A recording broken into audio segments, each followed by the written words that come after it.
Okay. Yeah. So hi guys. Last on Friday, I think we met, and I gave you some assignments to research on and know the answers. Did anybody do that? If yes, can you please answer me what was the questions and what were the answers that you found to them? Divya.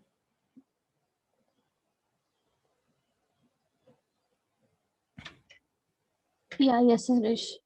Actually, we got the question, what is the super in React? Yeah. Actually, the reason is a super is used to call the parent constructor. Means we will call the constructor of its parent class. Okay. Yeah, when in React, when you're calling super with the props, React will make props available across the components throughout the using this dot props. Exactly. Right. So that is the main functionality that we need. Like we it enables us to use the props, and it makes the props available for us to use. Okay. Yeah. And the next one was I think state, right? I mean, Harish, D, can you tell me state and props? Yeah, Harish, I'm here. State is nothing but in the JS. Actually, state is just like an object of the JavaScript. Mm-hmm. It's yeah, state is hold the information of the components. Right. Okay. It managed.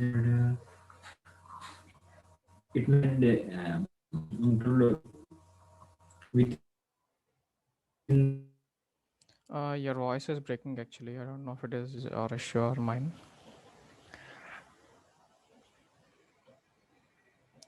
Okay. That's okay. Yeah, let's start with today's topics that are components, functional and class, and after that we can start with state and props today. Okay. So I think can you guys hear me? Yes, Harish. Okay. Yeah. yes, Harish. Yeah. Yeah. Okay. So I think yesterday Suman took the class and he explained the folder structure and all, right? So how exactly it works, and so this is the new app created with. You can see my screen. Yes, Yes, Harish. Harish, we Yeah. can. So this is just a new app created with Create React app. I hope you guys have also created those apps and you understood this folder structure. This is the source, and so app.js is the main this thing that the application starts rendering. So let's go ahead and remove all this code and just take h1. Hey, this is a heading. Okay. So once we start this and we reload this, it should basically reload.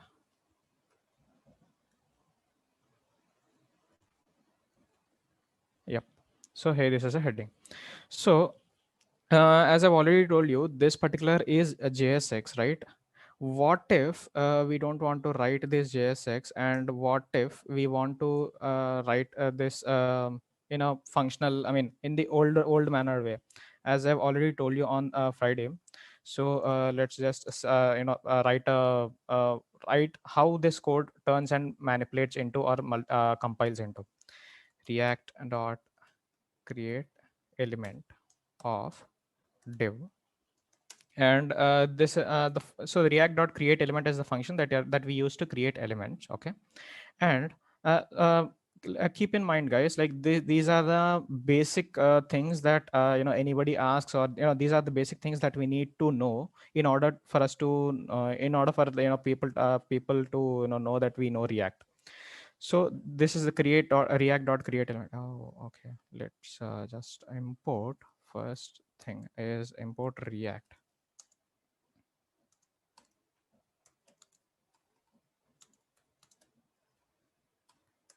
Okay. Yeah. So React dot create element. Create element accepts a number of parameters. Okay. The first one is the type of the type of the tag that we are creating, or type of the element that we are creating, and this is a div.